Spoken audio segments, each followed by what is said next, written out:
जय हिंद साथियों। पर्यवेक्षक महिला अधिकारिता परीक्षा जो हो रही है उसके लिए आपको अग्रिम बधाई शुभकामनाएं। बहुत शॉर्ट में कुछ ऐसी टिप्स पर बात करते हैं जो एंड टाइम पर एग्ज़ाम में आपके परसेंटेज या परफॉर्मेंस बहुत अच्छी बढ़ा सकती है। याद रखिए, सबसे पहले आपको क्या करना है, एग्ज़ाम हॉल के अंदर परीक्षा शुरू होने के समय के 60 मिनट पहले पहले परीक्षा केंद्र के भीतर प्रवेश कर लेना है। कई बार क्या होता है, कैंडिडेट सोचता है मैं तो 2 घंटे पहले ही अंदर आ गया, एंड टाइम पे याद आया मेरे पास कुछ सामान है जो बाहर रखना पड़ेगा, अंदर नहीं ले जा सकते, या पानी की बोतल वाला इशू है, या ऐसा कोई पेन वाला कोई इशू, बाहर निकला और एंड लास्ट 1-2 मिनट या 10-20 सेकंड के लिए गेट बंद हो गया, तो फिर आप समझते हैं कि कितना अफसोस होता है। एग्जाम हॉल में प्रवेश करते ही आप जो भी इष्ट देव मानते हैं स्मरण करना चाहिए। आपका ब्रेन थोड़ा सा कूल होता है, साइकोलॉजी मजबूत हो जाती है और थोड़ा पॉजिटिवनेस आ जाती है। जैसे जैसे जैसे आपको पर्चा हाथ में आए, पढ़ते जाए, हल करते जाए। ऐसा इंतजार नहीं करेंगे मैं पहले 10-20 प्रश्न पढ़ लूँ उसके बाद हल करूँगा। पहले प्रश्न से ही पढ़ते जाए, समझते जाए और हल करके जो भी संबंधित सर्किल है, आपको लग रहा कन्फर्म है यार ये प्रश्न तो मेरा बिल्कुल सही है इसका उत्तर, तो OMR शीट में हाथों हाथ उस सर्किल को भर लेवे। यूँ नहीं सोचेगा आखिरी में एक साथ भरेंगे। होगा क्या, 5वें क्वेश्चन के लिए आपने भरा 7वां सर्किल, गलती से 6ठा भर गया, 6ठे के लिए आपने भर दिया 7वां, 7वें के लिए भर दिया 8वां। अब फिर व्हाइटनर का यूज़ कर नहीं सकते, पूरे पेपर का सत्यानाश।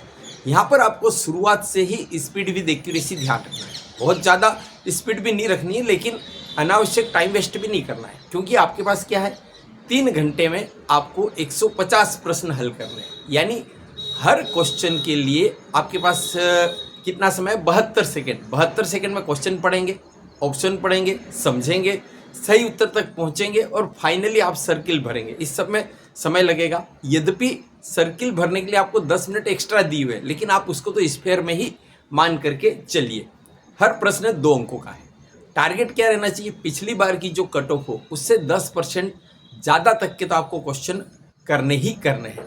अब यहाँ पर ध्यान रखिए कि हर क्वेश्चन के लिए आपको 5 ऑप्शन मिलेंगे।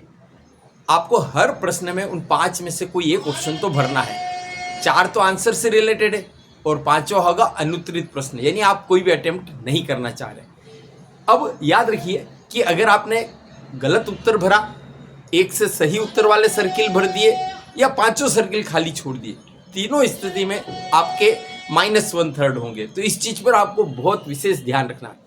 अब 150 क्वेश्चन का 10% कितना होता है, 15 क्वेश्चन तक तो आप अगर सभी ऑप्शन खाली छोड़ते हैं तो -1/3 होगा। 16वां क्वेश्चन ऐसा हुआ जो लगातार आपने क्या कर दिया, 16 प्रश्न सब खाली छोड़ दिए। लगातार का मतलब बीच बीच में से भी ये कुल मिलाकर 16 क्वेश्चन या उससे ज़्यादा आपने 5 में से एक भी ऑप्शन नहीं भरा, परीक्षा से डिबार। तो इस तरह की चीज़ों को आपको विशेष तौर पर ध्यान रखना ही होगा। अब यहाँ पर क्या है, आपकी मेंटल एबिलिटी है, न्यूमरेसी है, रीजनिंग है। मात्र 15 क्वेश्चन आएंगे, इसलिए ज़्यादा टेंशन लेने की जरूरत नहीं है। इसको आप कब करना, सबसे लास्ट में। पहले करेंगे उलझ जाएंगे, टाइम वेस्ट होगा, उस पचड़े में आपको नहीं पड़ना है। यहाँ पर एक चीज़ और ध्यान रखना कि जैसे जैसे प्रश्न हल करते जाए ना, हाथों हाथ उसका OMR शीट में तो सर्किल भरना ही भरना है, उसमें भी आप थोड़ा सा टिक कर दीजिएगा पेपर में भी, ताकि आपको पता लग जाए कि हाँ ये प्रश्न मैं कर चुका हूँ। कुछ तुक्के भी लगाने पड़ सकते हैं, है ना, क्योंकि पिछली बार के कट ऑफ से तो हमको थोड़ा ज़्यादा ही करना है। निगेटिव मार्किंग है तो आपको रिस्क लेना है। निगेटिव मार्किंग 1/3 है, यानी 3 प्रश्नों के उत्तर गलत निकल गए और एक प्रश्न का उत्तर सही हो गया तो आपका अकाउंट क्या हो गया, 0 पे आ जाएगा।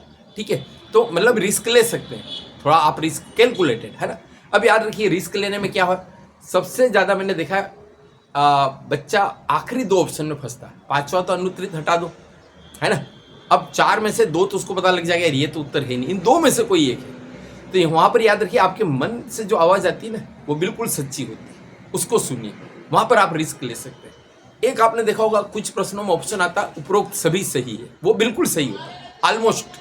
अब उपरोक्त सभी सही में पता है टेक्निकल क्या गड़बड़ी होती है, पहला प्रश्न मतलब प्रश्न में पहला ऑप्शन, दूसरा प्रश्न तीसरे में आ जाता है सभी सही है, और चौथा फिर ऑप्शन आ जाता है, तीसरे ऑप्शन में आ जाएगा सभी सही है। और अब आप सोचोगे सभी सही है वाला दोनों के लिए तो नहीं है, अगर दोनों के लिए होता तो क्या लिखा होता, उपरोक्त दोनों सही है। तो कई बार कंप्यूटर में जो अलग अलग ABCD जो बनाई जाती है ना सीरीज, तो उसमें रेंडमाइजेशन में जो ऑप्शन सबसे आखिरी में होना चाहिए, उपरोक्त सभी सही है, वो कहाँ आ जाता है, दूसरे या तीसरे या पहले नंबर पर आ जाता है। तो मान लीजिए अगर दो पर्टिकुलर दो के लिए होगा तो मेंशन होगा उपरोक्त दोनों, और अगर कोई मेंशन नहीं सभी से ये मतलब वो सब के लिए। थोड़ा सा यहाँ पर आप गलती करने से बचिएगा। एक आप देख लीजिए, प्रश्न को ध्यान से पढ़िएगा, निम्न में से कौन सा असत्य है, कौन सा सत्य नहीं है। यहाँ पर बच्चे ध्यान से पढ़ते ही नहीं, निम्न में से कौन सा सत्य है ऐसा समझ लेते हैं, अरे कार्य खुद पढ़ी हो मैदान में, परीक्षा का प्रेशर है, हड़बड़ाहट है, और वो आते हुए उस प्रश्न का उत्तर आ रहा है फिर भी गलत कराते हैं। तो थोड़ा सा ऐसा ध्यान रखिएगा। निम्न में से कौन सा सही कूट का चयन कीजिए, इस तरह का आता है, सुमेलन करिए, है ना, कालानुक्रम वाला जमाइए, बहुत ईजी होते हैं, घबराने की जरूरत नहीं है। प्रश्न भले बड़ा दिखेगा, बहुत सारे सेट नजर आएंगे, लेकिन एक भी आपसे हो गया तो आप बाकी सारे कर लेंगे, इसलिए रिलैक्स रहिएगा। यहाँ पर आपको विशेष तौर पर ध्यान रखना है, कथन और कारण वाले कभी आ जाए तो उसमें वो ऑप्शन सही होता है कि उपरोक्त दोनों कथन सही है और कथन कारण का सही, कारण कथन का सही स्पष्टीकरण है, इस तरह का ऑप्शन आता है तो वो सही होता है। ये मान के चलिए आप तनाव में तो बिल्कुल भी नहीं रहना है, बिल्कुल रिलैक्स रहना है। करंट आपको, आपकी एग्जाम 7 सितंबर है, तो आप मान के चलिए आपका पेपर 8-10 अगस्त के आसपास बन गया है, तो 8-10 अगस्त तक का करंट आप तैयार रखिए, उसके बाद का आप छोड़ सकते हैं। पिछले लगभग साल भर का करंट आपका कॉन्फिडेंट होना चाहिए, जो सरल आवे उसको पहले करना है। आर्ट एंड कल्चर और राजस्थान बेस्ड क्वेश्चन को आखिरी टाइम में आप फटाफट जितना देख सकते हैं देख लीजिए, इसमें ज़्यादा वो गणित में पढ़ने की जरूरत नहीं है। आपको फिर से बता रहा हूँ कि स्वस्थ आज रात को बहुत अच्छे से सोइएगा, है ना, क्योंकि दिमाग ही अगर वहाँ थका हुआ रहेगा तो फिर आप क्या कर पाओगे। और तनाव मुक्त रहिएगा बिल्कुल।